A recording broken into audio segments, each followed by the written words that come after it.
Money, money, money in a rich man's world. Ooh, yeah. Welcome, mere mortalites, to another round of the musings. Today, deep conversations with a light-hearted touch. We get a bit deeper into some topics, a bit more structure to them. You've got Kyron here speaking. Juan Granados. I'm gonna start off with I screwed up. I forgot to. I pressed record. I just didn't have the mic selected. That's right. There was a big blank section there. Thankfully, Juan on the mic also discovered that quickly. We spotted it. So we're back in round two. So it's going to be cleaner. Yeah, I'll keep this more succinct than it was last time. Yep. So to start off with, I'm going to be talking about money today. I really don't like the topic much, but I go through phases where I need to figure out my money. Not woes, but I need to figure them out, make sure I'm doing smart things, not doing stupid things, that I'm going to be okay for the future. That's right. And I want to pose the question of what was money conversations like when you were younger as well. Correct. From my side, we're talking about Jimmy Wales, we're talking about NFC, DAOs, Coral, all of these mystical terms. We'll decipher them later on in the podcast, so stay tuned for that. But let's go. Hustle money. Let's go. Talk to me, hustle money. Hustle money is my first one. Hustle culture. You know where we're at. We're talking TikTok. Boom. You want money? You make it from TikTok, baby. That's where you go. So my brother this last week, he made between 800 to 1K when I left him at my parents' home. There's going to be the thumbnail, how to make $800 to $1,000 a week. And big surprise face as well. And then dollar signs for eyes.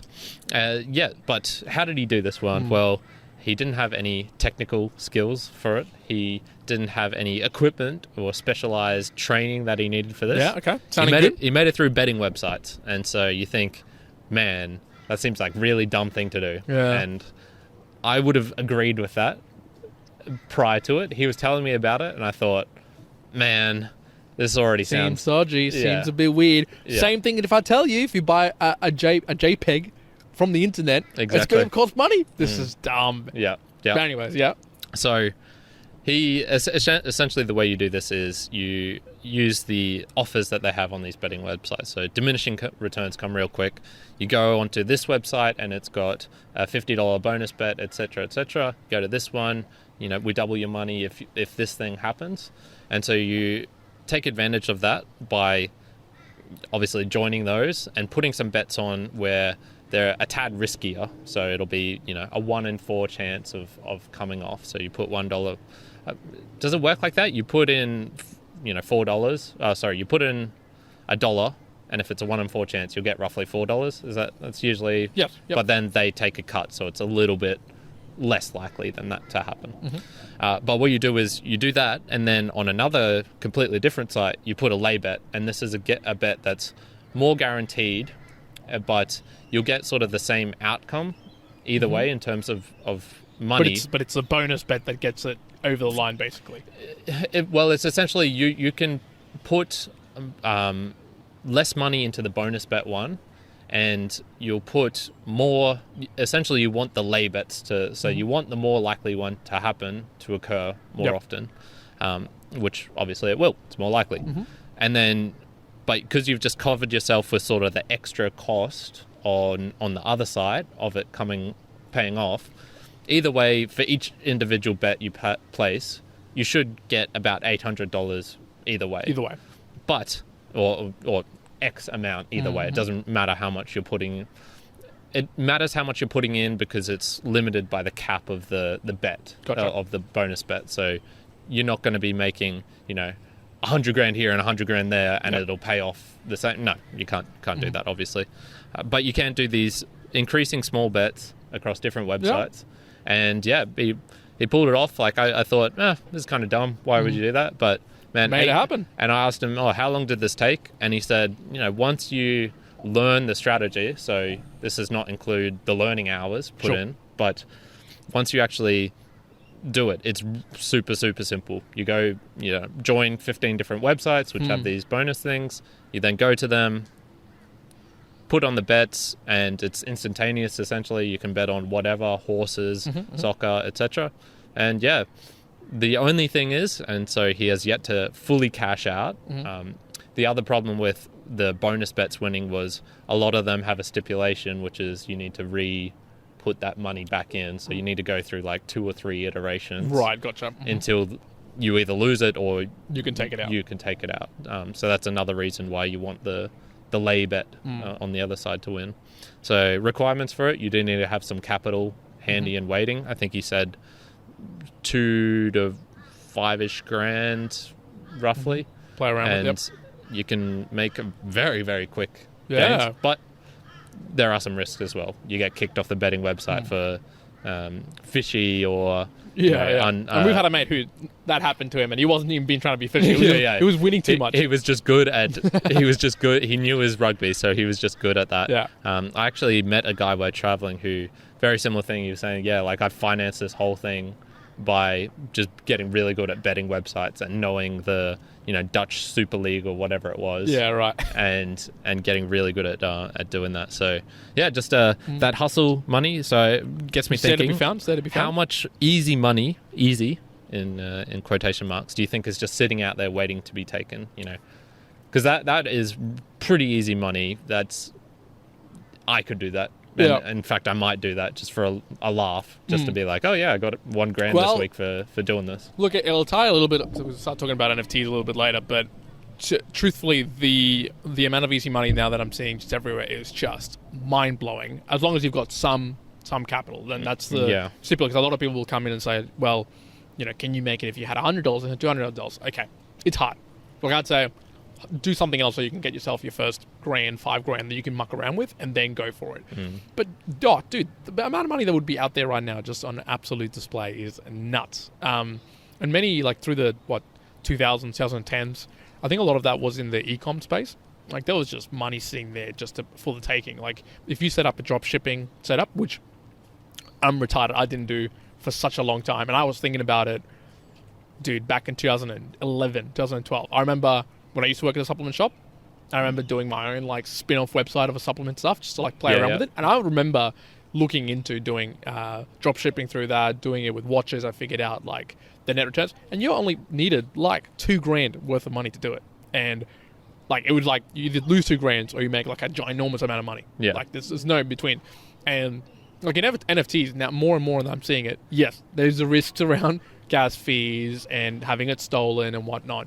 But just the overwhelming amount of returns that you could find if you know a little bit about it is crazy. Like, let's just say, for instance, you could bet on 10 different projects that are 0.02 to say 0.05 Ethereum. Now, that might total up to 0.5 Ethereum. Like, let's say you spend 0.5 to 0.7 Ethereum. Now, for those people playing at home, that's probably $2,000 to $3,000, right? Now, let's just say 9 of them fail, right? 9 of them just nothing.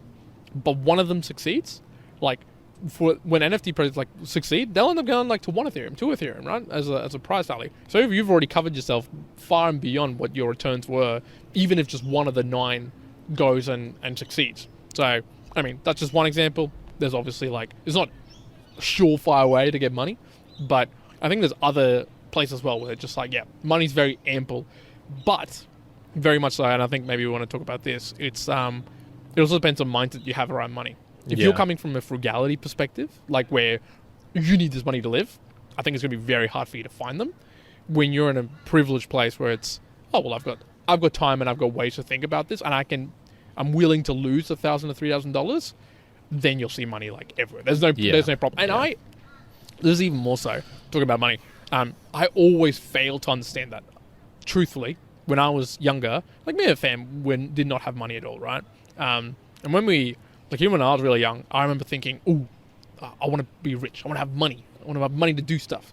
And like it was just too hard. Like when I was in high school or early through university, I could not think of any other way beyond like a job. So, and as I was saying, like, I spun up this website, I did all those things, but never did I trigger it. Like never could I have possibly thought, let's pick up $1,000 and just try it out. No way. I was like, nah, that $1,000 needs to be in my bank account. It needs to be somewhere. And like lots of the immortalized would feel that way.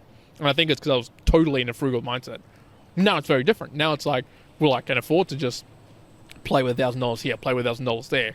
And it's just, look, it's turned out really well in some areas. Some haven't. But in the places that, it's like, amazing, right? V-Friends. It's like, shit, you have to have money to have started it. But if you were there from the beginning, dude, you've done really, really well for yourself.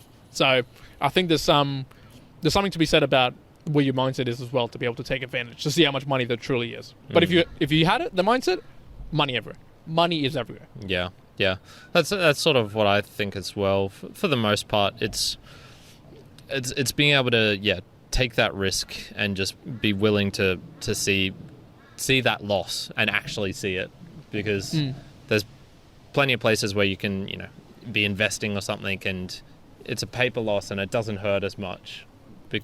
It still can suck, but it doesn't hurt as much when you do see that $1,000, however much it is, just disappear and it's just gone, and it can happen really quick.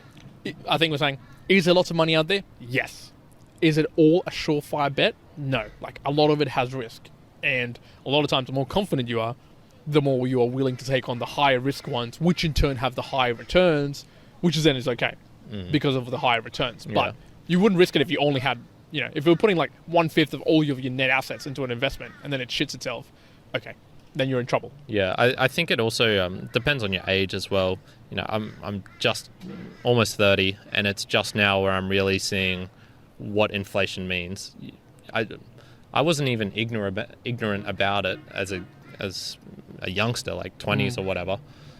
It's not until you can sort of see it for yourself in just like little day-to-day things, or you go to another country and you see, Argentina, perfect example. I went there, and the 100 pesos was sort of, you equate it into this much milk or this much thing or whatever. Yep. And then I come back 6 months later and it's almost double. And yet it still buys the same thing, but of course, then my money is now worth more compared to the Argentinian peso. So essentially I'm putting in the same thing, but then you start to get a feel for like, oh, if I was earning 60,000 pesos per year, or however much it should be more than that, a couple 100,000, then you're like, oh, fuck. Oh, fuck. This everything just doubled in price. And look, if for the mere modelites that maybe don't understand like what that means to yourself, like if you actually want to have an absolute clear picture of like what does that actually mean, just look up inflation in Venezuela, look up inflation in Greece, right? Inflation in Ghana, or one of those just African countries where they have $100 million notes. But what you'll understand is to go, oh shit, see, it's different when you're not feeling it. I think it's a state of in privilege. You might think of it that way, in the sense of, oh, you've got the privilege to be able to think about money in that way. If you're in Venezuela from like the last couple of years ago, your money is literally like day in, day out being worth like half. Like, can you imagine to the point where like all the money that you earn in a year gets you milk? Like your stuff, that's it. You're living on just like food stamps. That's basically what you're doing. And you mentioned the feeling. That's the crucial thing about money. It's the feeling that it brings up in with you. And so if you can just have more experience with those, and I would even say in good and bad situations. I've had, being it taken from me, scammed out of me in Mexico. I've had, sitting on big losses for a while. I've had, a couple of things which went really quickly, really nicely. And it's like all of those sum up, and you start to get more of a feeling for it. And I mean, like, I'm sure it's only just now, for example, that I'm starting to understand, I can sort of see why cash is not such a good thing. And maybe I actually want diversity across stocks, and then also in cryptos, and then also in real estate, and then also in this place, because if this thing moves, this thing moves. Well, it's there's another saying, making money is actually easy, keeping it is hard. Exactly. That's more what I'm thinking about now. It's almost the saying of, again, there's not saying for you mere mortal life, if you're out there struggling for food and stuff like that, dude, that's more important. That is 100% this is not talking about that. Again, past Maslow's hierarchy of needs, past like those base needs, and you're up to the, what should I do? It's actually hard to stay wealthy. That's extremely hard. Why? So you think about it, talking inflationary, right? So you put $1 million in the bank, and you're like, I'm going to live off this and whatever. Dude, that $1 million in 20, 30 years, it's not going to be the same $1 million. And you're going to make, it's Naval's doing this calculation with Tim and a couple of other people. You're actually going to lose, that money's going to go down. Because, say, inflation's going up at 2.8%, your bank's giving you 0.2%, 0.3%, let's say, over a year annualized rate, maybe more, 1-2%, you're still losing 0.8% on an annualized basis against indexation. So you'll literally, over the years, you'll just lose money. So that's why you want to have it in compounding assets, right? Wherever that may be, or super growth assets, or things that you can be reinvesting the dividend yields and stuff like that. So it's actually going up in a faster way. But if you literally just had $1 million and you left it there and you think, oh, well, that's all I need. Yeah, it's actually just decreasing value every single time. And that's a big problem. That's where you get wealth managers for really, really rich people. Because sometimes if you don't know what to do with money, like you'll just lose that money real quick, either by spending or purely by inflation. Yeah, and then there's the generational wealth, which is, you think, but someone has a $10 billion, whatever it is, that's just going to stay with them. Every one of their children is going to be a billionaire. And but what about their children's children? Well, that's when it starts getting into people making dumb decisions. Maybe not even making dumb decisions, but this is how I learned. This is the things that my father taught me. There was once a time when holding cash was king. Cash is king. Nowadays, cash is trash. You don't want to hold cash. You want to have your money diversified elsewhere. Yeah. Now, and look, and don't get around. This goes in cycles, people. Like, this goes in cycles. Like, there's a reason why there's a book called The Black Swan, and why Black Swan events happen, 2008 crash happened in 2020. And not even just that. It's just the new thing comes up. Crypto comes up. It takes this tremendous amount of value. And I'm pretty sure, in the last 10 years that however many $1 trillion has not just appeared out of nowhere in the universe. That value that's been put into it has come from other places. It's not taken away from somewhere else. It's not just been created. Some of it's been created, but some of it is valued from other places coming into it. Sure. Yeah. So with that, let's get on to your one, the Jimmy Wales. Okay, I'll talk about Jimmy Wales. So, isn't that the Wikipedia? Very co-founder? Good. Yes, or that's founder, the Wikipedia co-founder, Jimmy Wales, and so he had a recent interview with Tim Ferriss, and it was really good. It started off a little bit slow, but when they got talking about Wikipedia, it was really, really interesting. But something that I didn't know is, did you know there was something before Wikipedia called Newpedia? Newpedia. No, not particularly. Newpedia, and look, there's a whole backstory. Go listen to Tim Ferriss' podcast about it, because it's pretty interesting, because he used to be like a banker or something like that, or worked in stocks. But basically, him and his friends, the people he was working with, they were doing another thing altogether, which was they made a really good deal with NBC, got paid lots of money, right? They were doing really well. That, for some reason, stopped, lost that contract. They were dwindling down, and there was a day where he had to make a decision to, I can't remember if it was 16 people or go from 16 people down to 4, right? So it was like cutting it all the way down. And they were running on the side, apart from that business, one called Newpedia. And that started really taking off, which was like, just imagine what Wikipedia is now. But with Newpedia, so I couldn't believe this. So to actually post something on Newpedia from back in the day, it was a 7-step process to get it published. And if you would write up something, you would then have to get it approved by like lecturers and like teachers and all these people who would actually review your entire thing. And he himself said, Jimmy was like, he was like, why are we not seeing enough people using this? He went on to it to try and do it himself. And he was like, I don't want to do this. This is boring. This is done. So from that, they were like, okay, we'll do a side type project, Wikipedia, where we'll make it fun. Basically, they focus on the fun. They said, okay, let's focus on the fun. What would make it fun? Okay, let's just make it as aggressive to actually filter what's going on here. Let's allow people to put things. And the other one that he was talking about was, let's not focus on building and designing for the bad people, because the whole question that they had at the time as well was, well, what if someone comes in here and starts deleting paragraphs and deleting sentences, being a bad agent in the game? Where Jimmy was saying, well, if you design that for everything, well, let's think, if you're eating at a restaurant and everyone gets knifed, but people can get stabbed, everyone should put in cages. Or you need bars across the entrance, or a one-way ticket, like you walk in but you can't get out until you've proven that you've paid. Exactly. Sort of thing. Designing for the trust. bad, essentially just trust. So designing for the bad agent, he was like, oh no, we don't need to do that. So that's how Wikipedia ended up being created, and then that just took off completely and utterly, and that became Wikipedia that it is today. But what I found really interesting was that it was the fact that Jimmy decided to focus on the fun, which made Wikipedia. And I went, oh, that's really cool. That is really, really cool. And it's hard for us to consume our own podcast, or maybe things that we're putting out to people, and see if there is that fun and that enjoyment to it. But if there's other products out there, like if people are... I get it for myself. So, that for me, it's harder because I find the podcast really fun, and I'm pretty happy with where it is at the moment, especially these episodes. But for me, it's actually the opposite. I'm not sure if it's fun for other people. Exactly. This is what we're talking about. Like, I think you got to, as Tim put it, you've got to have like a surefire. Like you've got at least one person who's going to enjoy your product. Like ourselves. Like we enjoy doing it. I enjoy doing reviews. I enjoy like rehashing some of the stuff that I'm doing because this is my process. That's cool.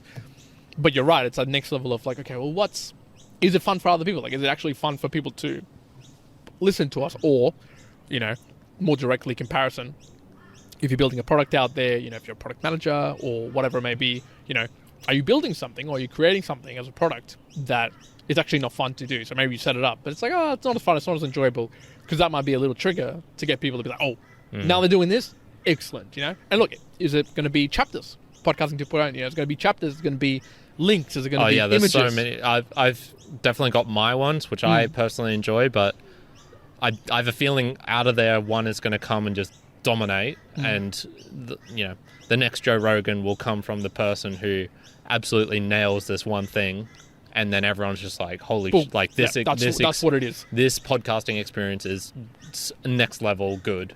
That is the feeling I get from that area. But which one? Fuck no. It's like you have to put your bets a little bit in a few of them just to see which one actually ends up taking off. Yeah, definitely. The problem with fun though is you can get into chicanery. That's I like that word. So this was my third point, which was I would be pretty confident now in saying the next financial crisis is going to be connected to crypto somehow. Yeah, we were saying this. Yep, it's got to be. I feel like it's got to be. Yeah, like the banks, sure, they can still do their own dodgy fucking things. Maybe it will be the banks connected with the cryptos, but it's just got to be something in that crypto area where someone's going to get some hidden leverage somewhere. Exponential gains is going to make it out into the real world where, you've just got random people, mum down the street, this guy's doing this, and they're making bank returns, or they're getting physical things in the real world. And then, that was sort of the warning point, I guess, for the 2008, which was the Latino mum who's a maid, mother of 6, had 8 properties because she was able to, use the mortgages in this way, and all the places were just like, another mortgage? Hell yeah. Like, I'm making money out of these mortgages. It was a combination of the fact that they were just basically being like, just going loose with the amount of loans they were making available, plus the fact that they were packaging the subprime mortgage loans into a particular structure that people didn't know what they were. Like, it was basically like other banks were buying these packets, what they were called, that read as being AAA packages. Yeah. Which weren't, because you couldn't even detail what the hell was in them. Well, that was a crazy thing. That the bankers been shitheads and creating these things.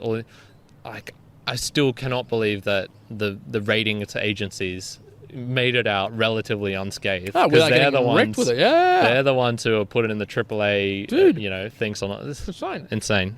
Anyway, so the fun example though is I'm already starting to see this in the crypto world.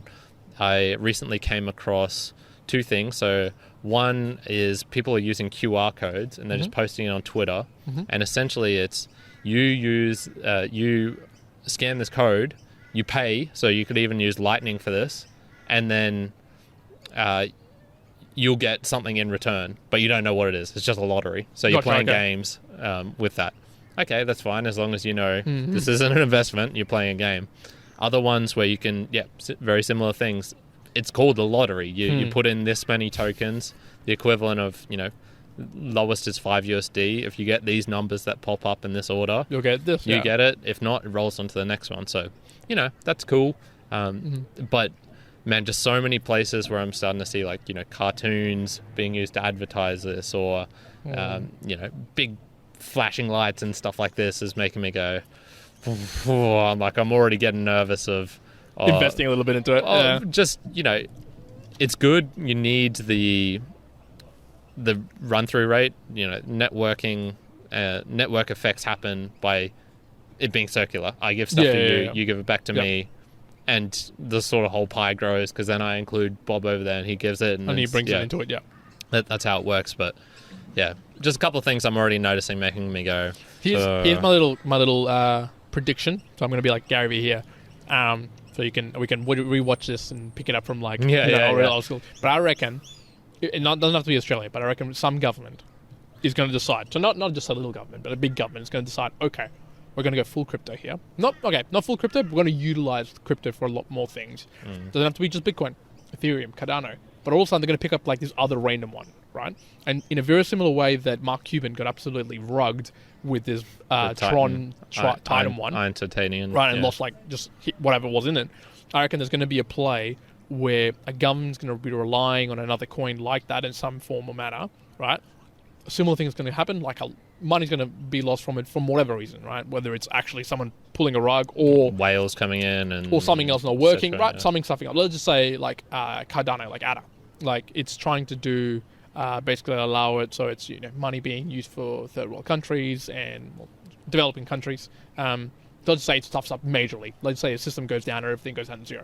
But if a government pairs up with it, right, and has a big amount of money that's being used transactionally through it, maybe all of a sudden like like the chaos. Yeah. What happens? I think it's more the chaos and then the reliance on a government agency to go back and be like, oh damn, we're gonna have to print more money. Yeah, or figure out something, or we go back to this and I think system, it's like we need to print more money, so they'll print more money, and then inflation would just go like through the roof. I reckon that's something's going to happen like that, where it's like they're going to leverage into crypto, which is going to in turn go tits up, and then it's going to cause like a massive inflationary pull into the country, and then it's like, now you're fucked. Because there's nothing you can do. So I'm calling it out. I could see that happening. So you think it'll... I don't think it'll be on government, on a whole country level like that. But like I think it's El Salvador. El Salvador is Bitcoin's the official let's say currency. Let's say Bitcoin goes to zero. Like I don't think it's going to happen. Definitely not. But let's just say for some reason all the mining operations in Bitcoin, or someone comes out and be like, oh, actually it's Vlad Putin who created Bitcoin and he was trying to do it to do whatever, and everybody just disowns it, right? Or it's banned everywhere. Right? Banned everywhere. El Salvador is stuffed. Like all of a sudden it's like, oh, now money is zero. Like we have nothing.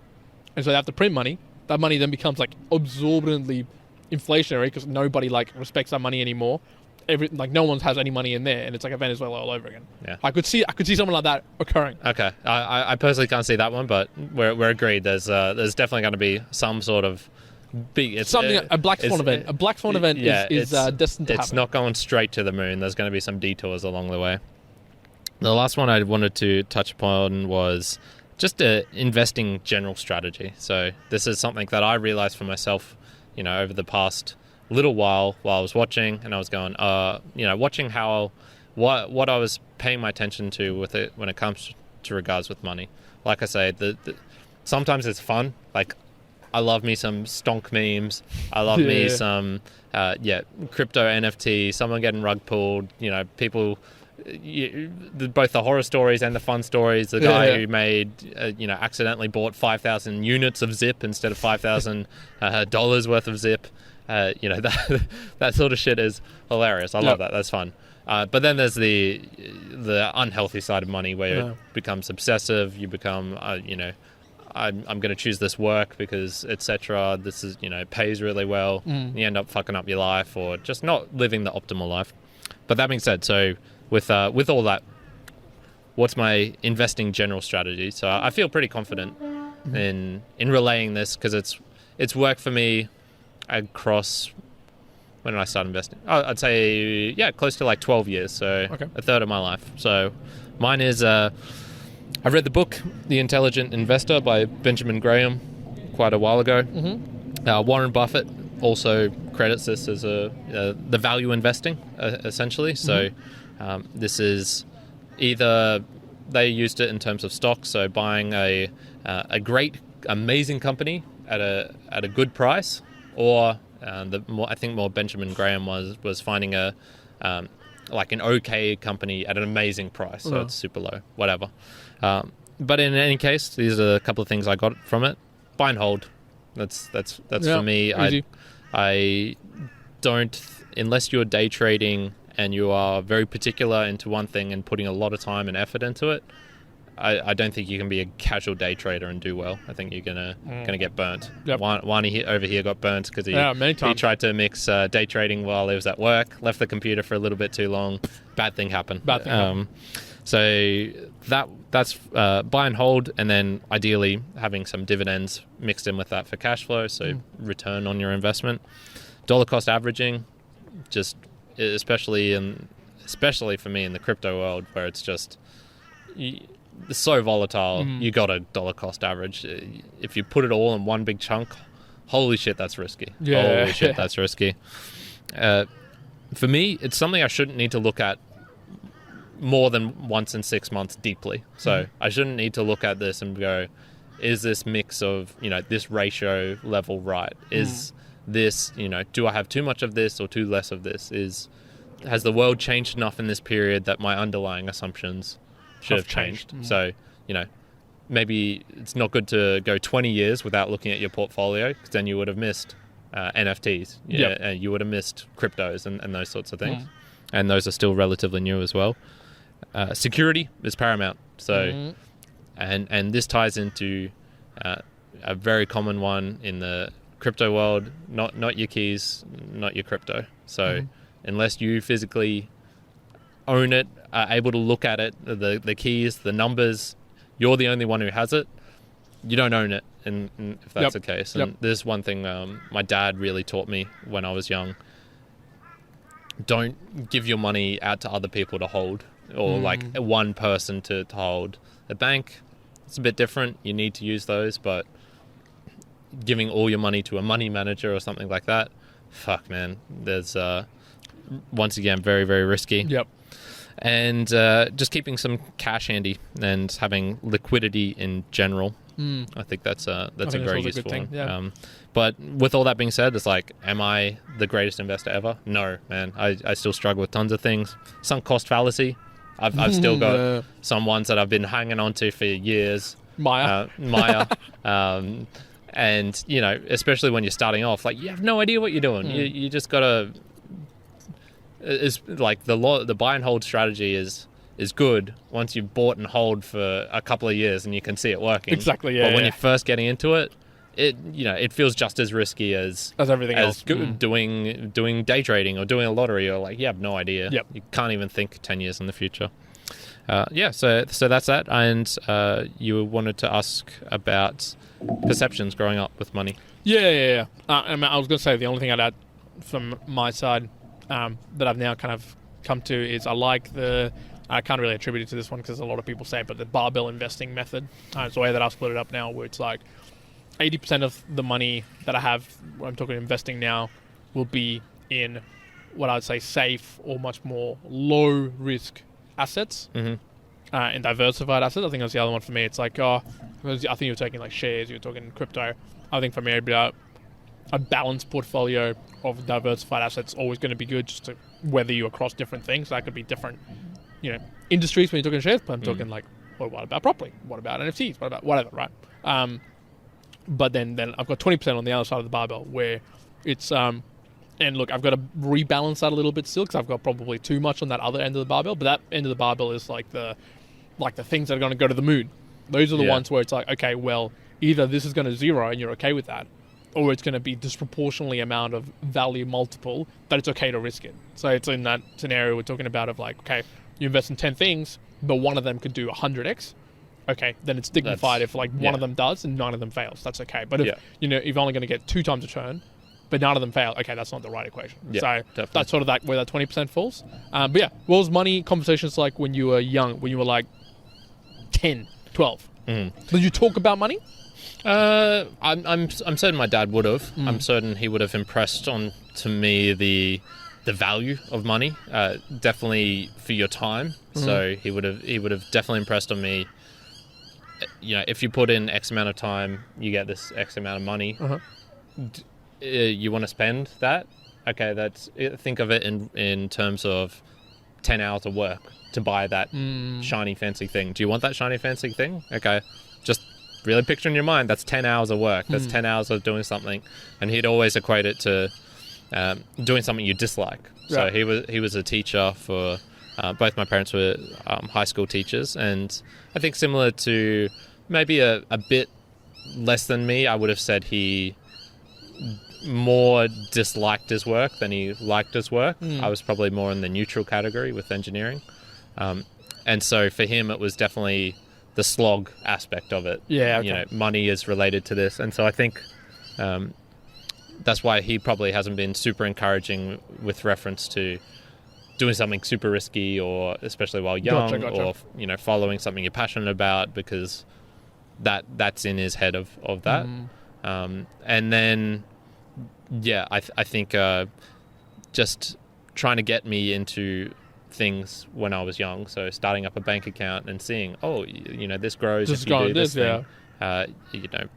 Shares, I got into that pretty young. I don't think most people would. I was maybe like 17 when I got into that. So, small experimentations, and it probably came from a more of a, I guess, poverty mindset, in the sense like you want to just crew it, keep it, make sure other people don't take it. Yep. Rather than be a bit risky, spend it and grow it, sort of in a faster fashion, or but very, very long-term thinking as well. Yeah, okay. Yeah. About you? Can't really recall having much conversations when it came around money. Like, we might have had some combos around, this is how much this costs and this is why we shouldn't get this. But, like, by having a lot of convos about money, didn't really occur. Not, like, maybe now it happens more. We might have more conversations and with sister and how things are going. But in the past, no way. Not at all. I just think it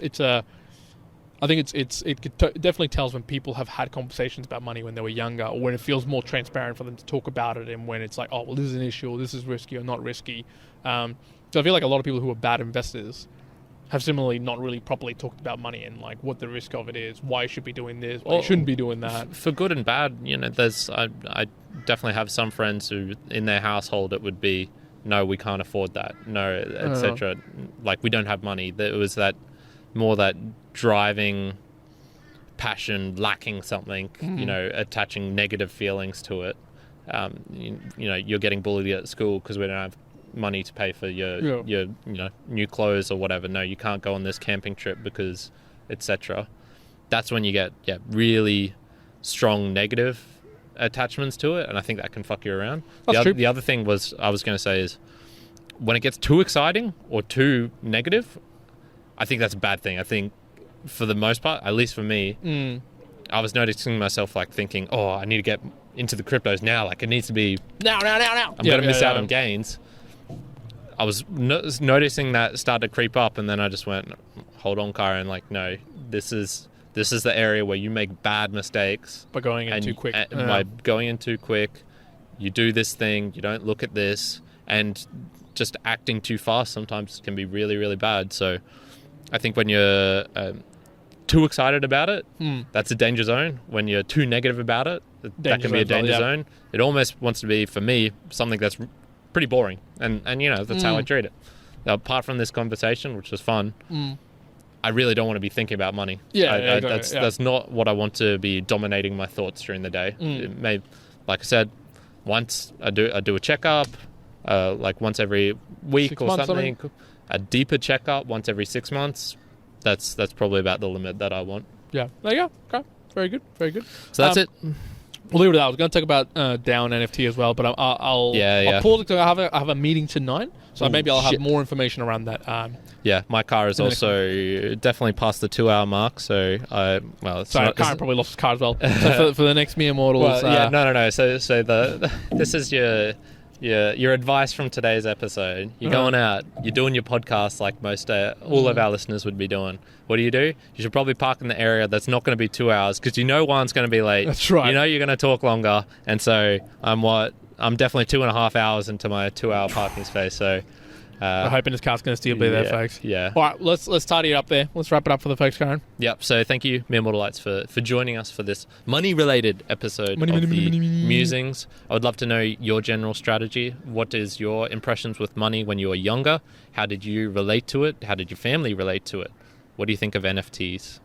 That's the big question. The biggest question of them all. The biggest question. Big question. How are you 100% or 110% invested in NFTs? Yeah. How hard are you leveraging into crypto? How deep down the poverty chain will you be once your NFTs crash? God damn. So thank you everyone for joining. This is a Value for Value podcast. Coming soon in the future, I will be very strongly recommending going to certain areas. But for the moment, I would just say check out a Podcasting 2.0 app. There's a bunch of them. I mentioned Fountain recently. Podfriend is pretty good. You'll be starting to see some chapters. Check out the Value for Value podcast, which, once again, something to do with money. More, I would say that's about something you think would be about money, but it's about value. About value, and that is the undercore pinning of money. So if you want to understand money more, I would actually say go to that podcast because I'll be talking about things related to it, but it's not about dollars. That's right. All right, folks, that's it. One out. Going out. Ching chang.